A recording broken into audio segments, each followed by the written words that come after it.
Columna plebeya, 15 de septiembre de 2022. Habrá Guardia Nacional para rato.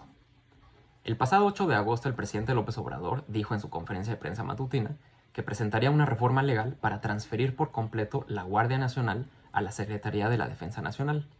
En realidad, la ruta por la cual la Guardia Nacional se integraría a Sedena se anunció casi un año antes en un evento que los medios de comunicación no consideraron de interés periodístico: la creación de la Comandancia del Ejército.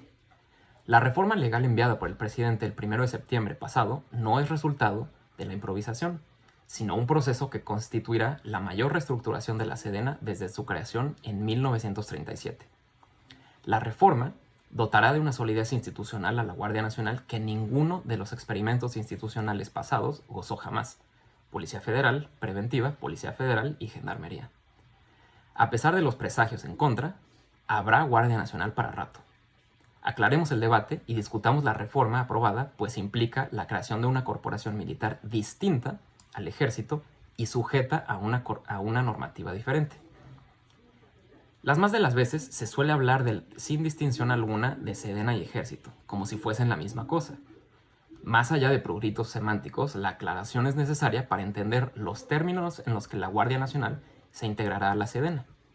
Y una vez hecho esto, sea posible sostener el urgente e impostergable debate sobre las relaciones cívico-militares en una república.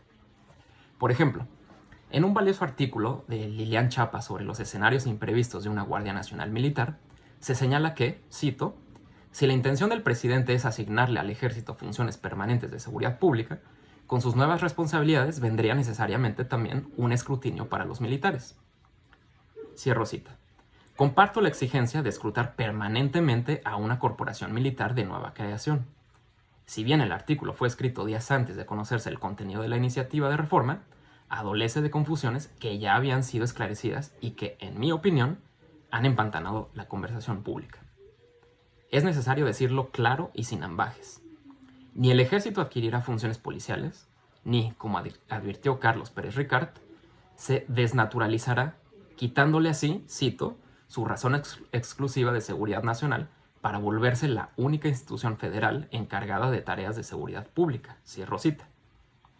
Ambas opiniones pasan por alto los eventos de hace un año. Volvamos a ellos.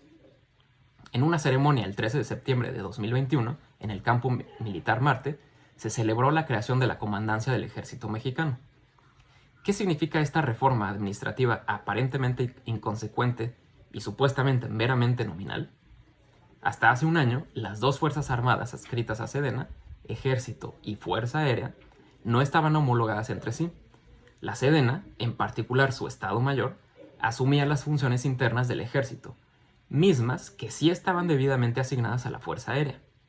Así, la recién creada Comandancia del Ejército asumirá las funciones de desarrollo de la fuerza, generación de doctrina, adiestramiento, equipamiento y control administrativo.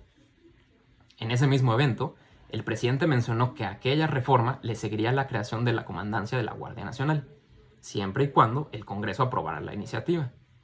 El resultado lo conocemos, pero no necesariamente se entiende a cabalidad.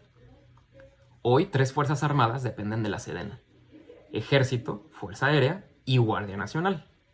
Las 3 tienen el mismo rango y todas tienen su propia comandancia, lo cual significa que son capaces de llevar a cabo de manera independiente todas las tareas necesarias para cumplir sus misiones. ¿Cuáles serán las funciones de la Comandancia de la Guardia Nacional? Por un lado, el ingreso, formación, capacitación, especialización y profesionalización del personal de la Guardia Nacional en el ámbito de los ejes de formación policial, académico y axiológico, conforme a la normatividad en materia de desarrollo policial. Y, por el otro, la capacitación permanente del personal de la Guardia Nacional en el uso de la fuerza, cadena de custodia y respeto a los derechos humanos. Esto quiere decir que la Guardia Nacional reclutará y capacitará personal de manera independiente tanto del Ejército como de la Fuerza Aérea, y lo hará de acuerdo a sus propios objetivos. Podría pensarse, como de hecho muchos críticos lo han hecho, que estos cambios son meramente cosméticos, y que al final los elementos de la Guardia Nacional habrían sido reclutados por el Ejército y formados como soldados. Esto es cierto hoy, pues cerca de 90% de los elementos que conforman la Guardia Nacional fueron en su momento reclutados por el ejército y adiestrados como soldados. Sin embargo, desde 2019 han sido reentrenados como policías y dejarán de servir en el ejército para servir en la Guardia Nacional. En lo sucesivo, los nuevos reclutas de la Guardia Nacional jamás recibirán un entrenamiento como soldados, puesto que la ley establece que el carácter de la Guardia Nacional será no bélico. A largo plazo, el 100% de los integrantes de la Guardia Nacional, inclusive sus propios mandos, habrá sido reclutado por esta corporación y jamás recibirá entrenamiento de soldado, sino de policía. Asimismo, las armas de uso exclusivo del ejército no podrán ser utilizadas por la Guardia Nacional, y esta estará sujeta a la ley de uso proporcional de la fuerza. La creación de las comandancias tanto del ejército como de la Guardia Nacional abre de hecho la posibilidad de que en un plazo razonable el ejército deje de realizar tareas de seguridad pública, encargándose de esto únicamente la Guardia Nacional. Esto también implica que el ejército mexicano reducirá casi a la mitad su tamaño actual. Finalmente, es preciso señalar que el arreglo institucional que se ha elegido no es necesariamente atípico.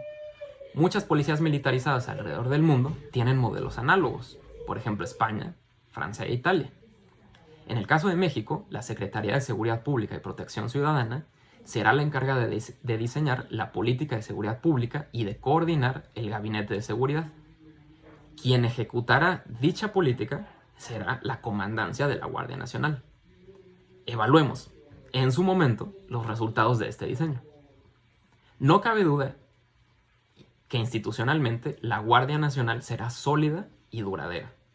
Sin embargo, ello no implica necesariamente que su desempeño como corporación policial disminuya el alarmante índice de homicidios, puesto que ello depende también de otros actores, como policías locales, fiscalías y poder judicial. Tampoco implica que su actuar cotidiano esté exento de abusos y violaciones a los derechos humanos. Para evitarlo, se le deberá escrutar y castigar a los responsables cuando así ocurra, puesto que los integrantes de la Guardia Nacional no estarán fuera del alcance de la justicia civil. La sola existencia de la Guardia Nacional, como cualquier otra corporación armada, sea civil o militar, crea una asimetría de poder entre los ciudadanos armados y los no armados, cosa que entra en tensión con ciertos principios republicanos de igualdad. Por ello, debe estar sujeta a los mayores controles democráticos. Discutamos, pues, sobre hechos, no sobre consignas. Muchas gracias.